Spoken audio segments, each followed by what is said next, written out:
हरिः ओं श्रीगुरुभ्यो नमः। श्रीकैवल्यपदम्बुजेरुटकुनै चिन्तिंचदन् लोकरक्षैकारम्भकु भक्तपालनकळा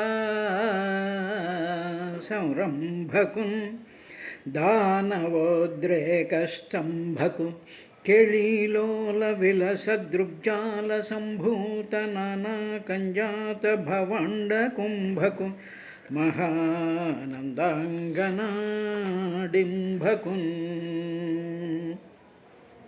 క్షోణితలంబు నెన్నుదురు సొకగమృక్కినుతింతు సైకత శృణికి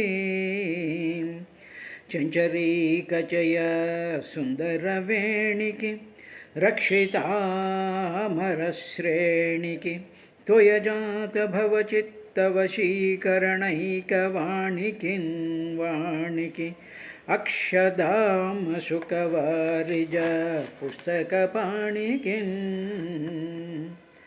అమ్మలగన్నయమ్మ ముగురమ్మల ములపుటమ్మ చల పెద్దమ్మ సురారులమ్మ కడుపరడి ఉచ్చినయమ్మ తన్ను లో నమ్మిన వెల్పుటమ్మల మునమ్ముల నుండి అమ్మ దుర్గమాయమ్మ కృపబ్ధినిచ్యుత మహత్వ కవిత్వ పటుత్వ సంపదల్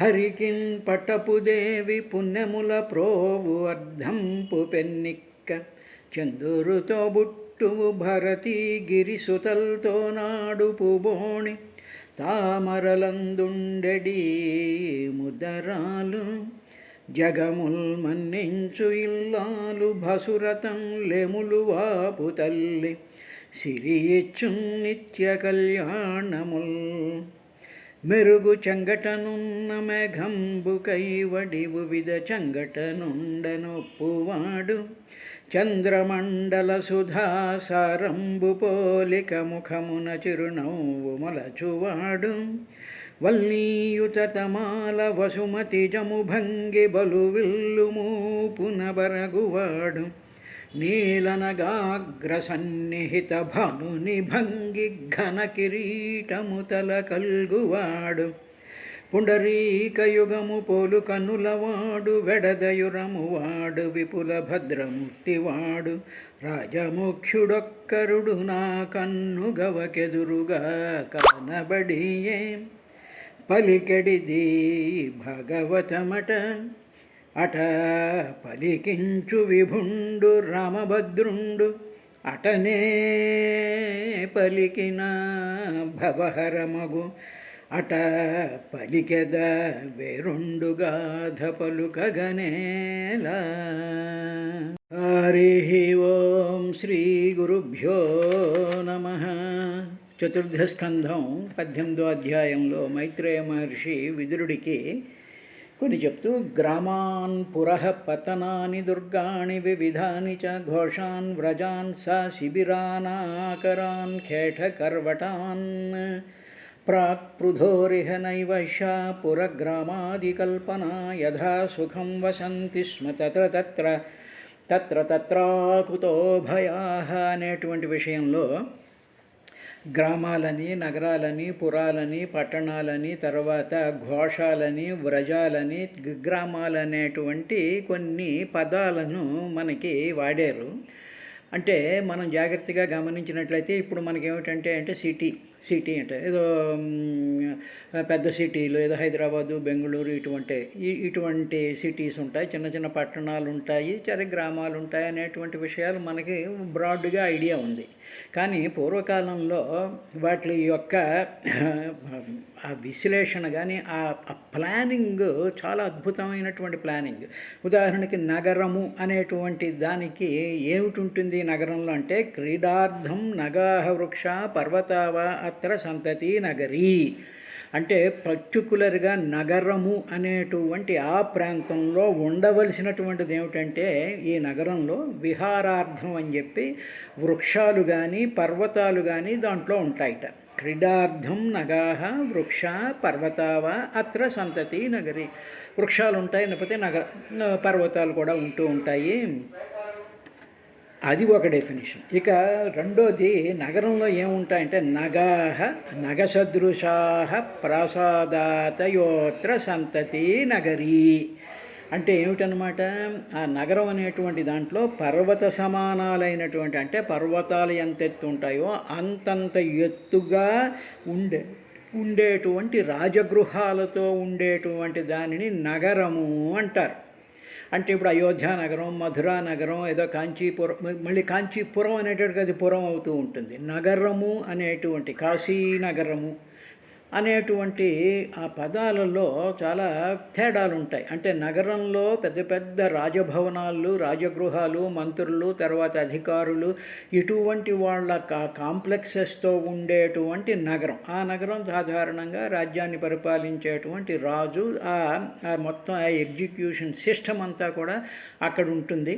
అందువల్ల అక్కడ విహారార్థం అని చెప్పేసేసి చెట్లతో కూడుకున్నటువంటి బ్యూటిఫుల్ గార్డెన్స్ ఉంటాయి. అదేవిధంగా మామూలుగా ఆర్టిఫిషియల్గా తయారు చేసినటువంటి పర్వతాలు కూడా ఉంటాయి. ఇది మనం సుందరకాండలో చూసినట్లయితే లంకా నగరములో ఆ పర్వతాలు ఉన్నాయి, అశోకవనాలు, ఇవన్నీ వర్ణిస్తూ ఉంటారు. నగరానికి ఉండాల్సినటువంటి మెయిన్ ఫీచర్స్ అవి. తరువాత పురః గ్రామాన్ పురః పత్తనాని అన్నారు కానీ చెప్పాడుగా మైత్రేయ మహర్షి. పృథు చక్రవర్తి ఏం నిర్మించాడు అనేటువంటి పురః. ఇక పురము అనేటువంటి పూర్యతే జనైరతి పురు పాలన పూరణయోహో. అంటే పురముల్లో ఏమిటంటే జనుల చేత నింపబడి ఉంటుంది. ఆ పురాల్లో జనులు ఎక్కువగా ఉంటూ ఉంటారు. అంటే ఏమిటి, థిక్లీ పాపులేటెడ్ జనులు ఉంటారు. ఆ జనులు ఉండేటువంటి దానిని పురము అంటారు. సరే, ఇది అయిన తర్వాత పత్తనాని, పట్టణము అని చెప్పి మామూలుగా మనం అంటూ ఉంటాం. పట్టణము కరెక్టే, కానీ సంస్కృత శబ్దంలో పత్తనము అనేటువంటిది. ఇక పట్టణాల్లో ఏమిటి ఆపతంతి వణిజో అస్మిన్ ఇది పత్తనం. అంటే ఏమిటన్నమాట, ఆపతంతి వణిజో. వణిజో అంటే వ్యాపారస్తులు, వర్తకం చేసేటువంటి వాళ్ళు, రకరకాలైనటువంటి అమ్మకాలు జరిపేటువంటి వాళ్ళు, వ్యాపారాలు చేసేటువంటి వాళ్ళు, వీళ్ళందరూ కూడా ఈ ప్రాంతానికి వస్తారు. ఈ జనులు ఉండేటువంటి ఇటువంటి ప్రాంతాలకి వస్తూ ఉంటారనమాట. అందుకనేమిటి పట్టణము అంటే సూరత్ ఉందనుకోండి, అక్కడేవో మిల్లులు ఉంటాయి. అదేవిధంగా ఏదో కాంచీపురం ఉందనుకోండి, ఆ కాంచీపట్టణంలో ఏమిటి అంటే ఏదో పట్టుచీరలు అవి ఉంటాయి. అలాగే ధర్మవరం, ఇలాగా ముఖ్యంగా అక్కడ ఏమిటి జరుగుతుందంటే వ్యాపారం చాలా ఎక్కువగా జరుగుతూ ఉంటుంది. అక్కడికి వచ్చి అనేక మంది వర్తకులందరూ కూడా అక్కడికి వచ్చి ఏదో వజ్రాలని, వైడూర్యాలని, నగలని, ఇవని అవని అమ్మడానికి. అంటే it is a business centre. ఆ బిజినెస్ సెంటర్లో ఈ నగరం కానీ ఈ పురం కానీ అటువంటిది ఉండదు.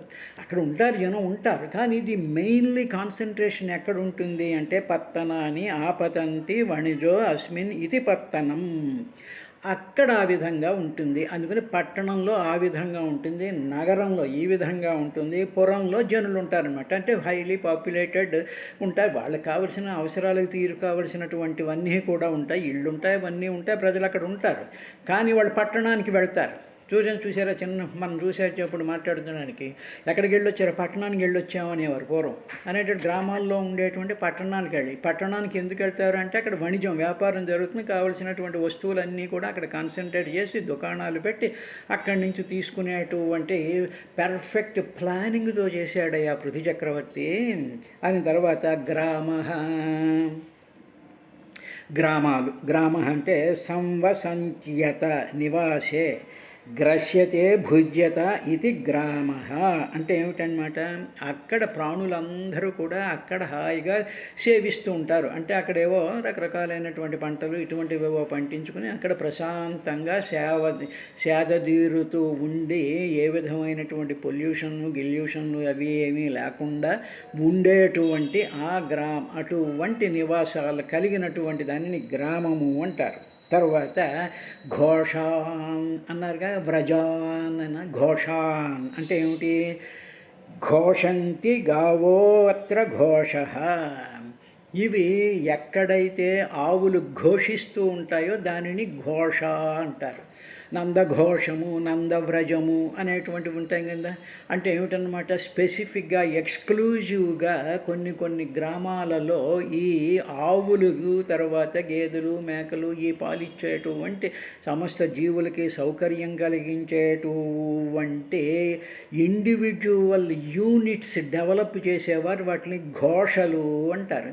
కాబట్టి ఆ ఘోషల్లో ఆ పశుపాలకులు, వాటిని పరిపాలించేటువంటి వాళ్ళు, వాళ్ళు బాగోగులు చూసేటువంటి వాళ్ళు, వాళ్ళకి రోగాలు వస్తే చేసేటువంటి వాళ్ళు, వాళ్ళకి కావలసినటువంటి గడ్డి ఇవన్నీ ఉండేటువంటి స్పెసిఫిక్గా మెయిన్లీ ఈ ఆవులు పెంచేటువంటి దాన్ని ఘోషము అంటారు.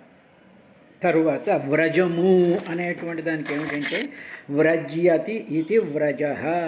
వ్రజ అంటే పొందబడడం, అక్కడికి వెళ్ళిపోతూ ఉండడం అన్నమాట. వ్రజ శబ్దం దేనికి అంటే పశువుల మందకి, తర్వాత సమూహానికి, తర్వాత తెరవునకు. వ్రజం చస్మన్నితి వ్రజ అంటే ఏమిటి, ఒక గ్రామం ఉందనుకోండి, ఏ వరద వచ్చిందో, అనావృష్టో ఇదో వచ్చిందనుకోండి, అప్పుడు వాళ్ళు, అటువంటి వాళ్ళందరూ కూడా పశువుల్ని తోలుకుని ఒక జీవికం, తెరవు, ఒక ఉపాయాన్ని, లేకపోతే ఒక ఆశ్రయం పొందడానికి వెళ్ళేటువంటి అనుకూలంగా ఉండేటువంటి ప్రాంతాలను కూడా తయారు చేసి పెట్టారు. అంటే ఇప్పుడు మామూలుగా చూస్తాను కంటే వరదలు అవి ఇవి వచ్చేటప్పటికి ఏంటంటే సహాయ శిబిరాలు అని అంటూ ఉంటాను చూసారా. ఇప్పుడు మనం సహాయ శిబిరాలు అని చెప్పి అందులోకి తీసుకుని ఇప్పుడు ఏం చేస్తుంటే సహాయ శిబిరాలు అని స్పెసిఫిక్గా ఏం కట్టడం లేదు. ఆ స్కూళ్ళు, ఆఫీసులు, లేకపోతే ఏవో టెంట్లు వేసి చేసేస్తూ ఉంటారు. కానీ పూర్వం అలా కాకుండా ఎటువంటి పరిస్థితులు వచ్చినప్పుడు వ్రజ, పశువుల మందకి, సమూహాలకి అక్కడికి వెళ్ళి కొంతకాలం అక్కడుండి వాళ్ళు సుఖంగా జీవించడానికి కావలసినటువంటి ఏర్పాట్లు ఉండేవి. అలాగ నగరాలు, పట్టణాలు, పురాలు, గ్రామాలు, ఘోషాలు, వ్రజాలు ఇలాంటి అద్భుతమైనటువంటి సెటప్ పూర్వం చేసేవారయ్యా అనేటువంటి విశేషాన్ని చెప్తూ దీనికి ఎంతో వ్యూహం ఉండాలి. విశేషేణ ఊహ్యతి ఇది వ్యూహ అంటే ఏమిటి, చాలా పకడ్బందీగా పక్కాగా ఆయా జియలాజికల్, తర్వాత జియోగ్రాఫికల్ కండిషన్స్ని బట్టి వ్రజాలు కొన్ని చోట, ఘోషాలు కొన్ని చోట, గ్రామాలు కొన్ని చోట, పట్టణాలు కొన్ని చోట, నగరాలు కొన్ని చోట, ఈ నగరం చుట్టూ ఇవన్నీ ఉండడం అనేటువంటి అలాగ పూర్వం రాజ్యపాలన చేస్తూ ఉండేవారయ్యా. దీన్నంతటినీ కూడా యథా సుఖం వసంతి, అలాంటి ప్రాంతాల్లో సుఖం వసంతి, చాలా సుఖంగా ఉండేటువంటి విధంగా ఈయన ఈ పృథు చక్రవర్తి చేశాడు అనేటువంటి ఆ టెక్నికల్ పాయింట్ చేసిన తర్వాత ఈవేళ చతుర్థ స్కంధం 19వ అధ్యాయంలోకి మనం ప్రవేశిస్తూ ఉన్నాం. 19వ అధ్యాయం పృథూపాఖ్యానం అనేటువంటి దాంట్లో పృథు చక్రవర్తి ఏం చేశాడు అనేటువంటి విశేషాలతో కూడుకున్నటువంటి కథ ఇందులో వస్తుంది. దాంట్లో మైత్రేయ ఉవాచ, మైత్రేయ మహర్షి ప్రథమ శ్లోకంలో అధా దీక్షిత రాజాతు హయమేధ శతేన సహ బ్రహ్మావర్తే మనోక్షేత్రే యత్ర ప్రాచీ సరస్వతీ. యత్ర ప్రాచీ సరస్వతి, సరస్వతీ నది ఎక్కడైతే ప్రాచీ తూర్పు దిక్కుగా ప్రవహిస్తూ ఉంటుందో ఆ ప్రవహించేటువంటి ఆ ప్రాంతం బ్రహ్మావర్తే, దాన్నే బ్రహ్మావర్తము అనేటువంటి పేరుతో పిలుస్తూ ఉంటారు. ఎక్కడైతే సరస్వతీ నదీ తీరానికి తూర్పుగా ప్రవహిస్తూ ఉంటుందో అక్కడ ఉండేటువంటి బ్రహ్మాండమైనటువంటి ఆ క్షేత్రం, దానిని బ్రహ్మావర్త ప్రాంతము అంటారయ్యా. అక్కడ ఏం చేశాడు పృథు చక్రవర్తి, అశ్వమేధయాగం చెయ్యాలని చెప్పి అధా దీక్షత రాజాతు హయమేధ శతశేన సహ, అక్కడ 100 అశ్వమేధయాగాలు చెయ్యాలి అని చెప్పి ఈ దీక్ష అథవా దీక్షత, దీక్ష వహించాడు అంటే సంకల్పం చేసి దీక్షలో కూర్చున్నాడయ్యా. అది అది అది ఆ క్షేత్రం ఏమిటి అంటే సరే మా సరస్వతి నది తూర్పు దిక్కుగా ప్రవహించేటువంటి ఆ ప్రాంతమే ఈయన సెలెక్ట్ చేసుకుని మనోహో, ఎందుకు దాన్ని సెలెక్ట్ చేసుకున్నాడు అంటే మనోహో స్వయంభూ మనువు గారు మొట్టమొదట ఆ బ్రహ్మావర్త దేశంలోనే ఆయన మొట్టమొదట యజ్ఞాలు చేశాడు కాబట్టి ఆ ప్రాంతం అంతా కూడా పరిశుద్ధమై పవిత్రమై యజ్ఞాలతో కూడుకున్నటువంటి పుణ్యానికి సంబంధించినటువంటి ప్రభావానికి సంబంధించినటువంటి ఎన్విరాన్మెంట్ అంతా కూడా అక్కడ ఉండడం చేత ఆ మనువు చేసినటువంటి ఆ ప్రాంతంలోనే పృథు చక్రవర్తి ఈ 100 అశ్వమేధాలు 100 అశ్వమేధ యాగాలు చెయ్యాలి అని సంకల్పించాడయ్యా అనేటువంటి విశేషాన్ని మైత్రేయ మహర్షి విదురుడికి చెప్పాడు. ఇక్కడ ఏమిటి జాగ్రత్తగా కానీ మనం చూసుకున్నట్లయితే ఏదైనా సరే ఒక ప్రాంతం పవిత్రం అవ్వాలి అందాం అనుకోండి. ఉదాహరణకి ఏదో ఒక గుడి ఉందనుకోండి, లేకపోతే ఒక ఇల్లు ఉందనుకోండి. అక్కడ ఆ ఇంటిని పరిశుద్ధం పవిత్రం చెయ్యాలి అంటే మామూలుగా ఏదో ఇల్లు శుభ్రం చేసుకుంటారు, ఏదో సున్నం కొట్టిస్తారు, అవి చేస్తారు ఇవి చేస్తారు, అంతా ఉంటారు.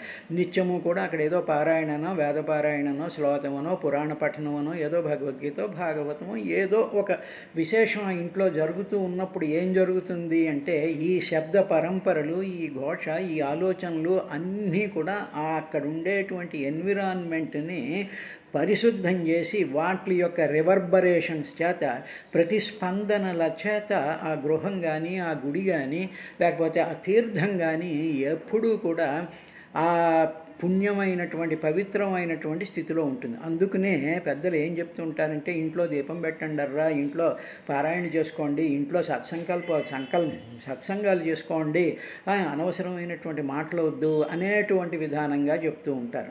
అలాగే ఏదో రకరకాలైనటువంటి వ్రతాలు అంటారు, పూజలు అంటారు, ఏదో ఇవన్నీ చేస్తూ ఉండేటువంటి సంప్రదాయం మన దాంట్లో ఉంది. ఇప్పుడు ఏమైపోయింది అంటే గుళ్ళల్లో కానీ తీర్థస్థలాల్లో కానీ ఏదో కిట్టి పార్టీలని పుట్టినరోజు పండుగలని అవని ఇవని చూస్తూ ఎంగిలి మంగళాలు చేసేసుకుంటూ ఉండి అపవిత్రం చేసేటువంటి కల్చర్ ఏర్పడింది. దానికి భగవంతుడే రక్షించాలి, మనం ఏం చేయలేం. అటువంటి వాళ్ళందరికీ ఓ నమస్కారం. కాబట్టి అందువల్ల బ్రహ్మావర్తే మనోక్షేత్రే యత్ర ప్రాచీ సరస్వతి, అక్కడ నేను సంకల్పించాడయ్యా విదురా అన్న తర్వాత తదభిప్రేత్య భగవాన్ కర్మాతిశయమాత్మనః శతక్రతుర్నమమృషే పృథోర్యజ్ఞమహోత్సవం. ఏం జరిగిందో తెలుసా? పృథువు 100 యజ్ఞాలు చేసేస్తే, శత అశ్వమేధాలు చేసేస్తే తనకంటా గొప్పవాడైపోతాడని కాదలుచుకున్నాడని ఇంద్రుడు తెలుసుకుని ఆ యజ్ఞాల యొక్క గొప్పతనాన్ని చూసి సహించలేకపోయాడయ్యా విదురా అన్నాడు. తదభిప్రేత్య భగవాన్ శతక్రతు, భగవాన్ పూజ్యుడైనటువంటి ఇంద్రుడు ఎలాగా పూజనీయుడు కదా, దేవతలకు అధిపతి కదా, తర్వాత సాక్షాత్తు విష్ణుంశతో ఉన్నటువంటి వాడే కదా.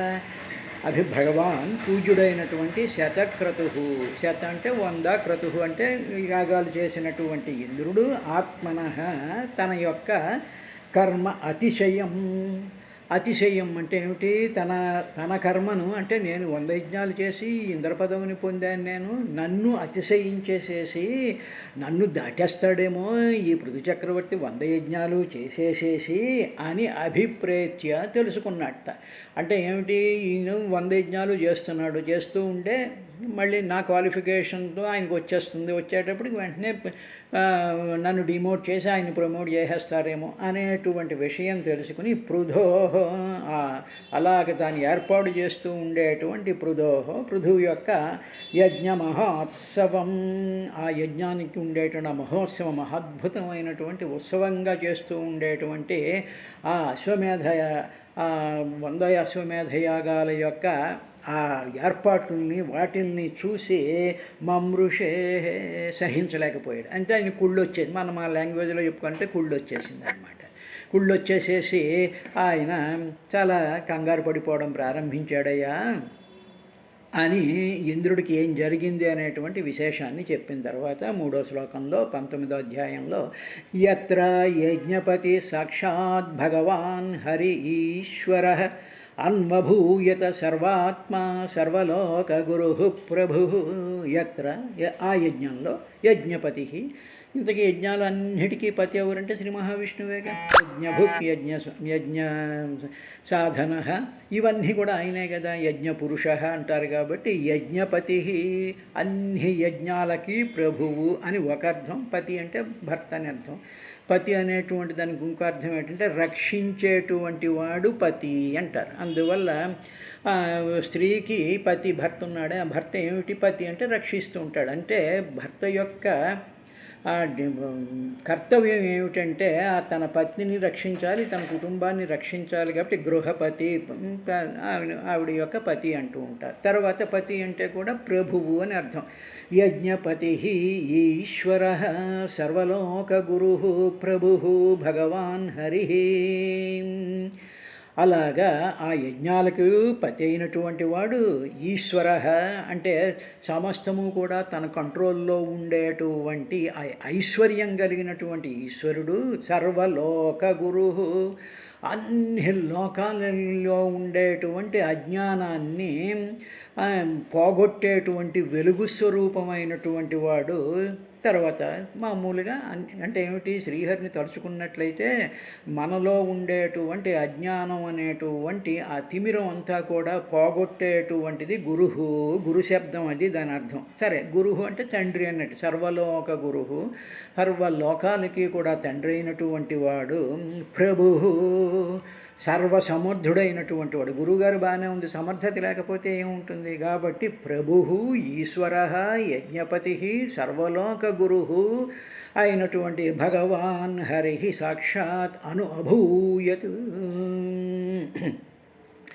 ఈయన ఎప్పుడైతే పృథు చక్రవర్తి యజ్ఞాలు చేయడం ప్రారంభించాడో, యజ్ఞపతి కాబట్టి, యజ్ఞపురుషుడు కాబట్టి, యజ్ఞ సాధుడు కాబట్టి, యజ్ఞ భుక్కు కాబట్టి, యజ్ఞమే తానైనటువంటి వాడు కాబట్టి అభూయత్. ఇలాగా ఆయన మొదటి యజ్ఞం రెండో యజ్ఞం ఇలా మొదలెట్టేటప్పటికి అభూయత్ ప్రత్యక్షంగా పృథు చక్రవర్తి ఆ యజ్ఞపతి అయినటువంటి ఆ శ్రీ మహావిష్ణువుని చూశాడయ్యా. ఆయన వచ్చి దర్శనం ఇచ్చాడు ఈయనకి. ఈయన యజ్ఞపతి అయినటువంటి ఈయన వచ్చినప్పుడు ఇంకా ఏం జరిగింది అంటే, అన్వితో బ్రహ్మ సర్వాభ్యాం లోకపాలై సహాసుగై ఉపగీయమానో గంధర్వైర్మునిభిశ్చాప్సరోగణై.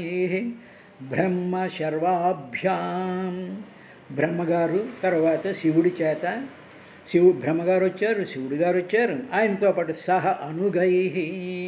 ఎప్పుడైతే వీళ్ళిద్దరూ వచ్చారో సహ అనుగై, వాళ్ళతో పాటే అనుగాహై. అనుగాహ అంటే అనుసరించి వెళ్ళేటువంటి లోకపాలై, లోకపాలకులతో వచ్చారు. ఎప్పుడైతే లోకపాలకులు వచ్చారో అన్విత, ఆ లోకపాలకుని అనుసరిస్తూ గంధర్వై మునిభి అప్సరోగణై ఉపగీయమాన, వీళ్ళందరూ కూడా వచ్చారు. అంటే గంధర్వులు వచ్చారు, మునులు వచ్చారు, అప్సరాస గణాలు వచ్చాయి. వీళ్ళందరూ కూడా ఆ శ్రీ మహావిష్ణువుని గీయమాన అంటే ఆ శ్రీ మహావిష్ణువుని స్తుతి చేస్తూ వీళ్ళందరూ కూడా వెనకాల వచ్చారు. వచ్చినటువంటి వాళ్ళు పృథు చక్రవర్తి చేస్తున్నటువంటి ఆ యజ్ఞాన్ని చూసి వాళ్ళు కూడా సంతోషించారు అనేటువంటి విషయం కూడా ఆ అప్సరసల గుణములు ఆయనను కీర్తించుచుండెను. అంటే ఆ పరమాత్మను కీర్తిస్తున్నారు. పరమాత్మంశతో పుట్టి శతాశ్వమేధయాగాన్ని సంకల్పం చేసినటువంటి ఆ పృథు చక్రవర్తిని కూడా వాళ్ళు పొగుడుతూ ఉన్నారయ్యా, చాలా మంచి పని చేస్తున్నావు, ఇది అది అని వాళ్ళు అన్నారయ్యా విదురా అంటూ. సిద్ధ విద్యాధర దైత్య దానవ గుహ్యకాదయ సునంద నంద ప్రముఖా పార్షద ప్రవరాహరే. సిద్ధులు, తర్వాత విద్యాధరులు, తర్వాత కపిలో నారదో దత్తో యోగ సనకాదయ తమన్వీయుర్భాగవతాయే చ తత్సేవనోత్సుకా.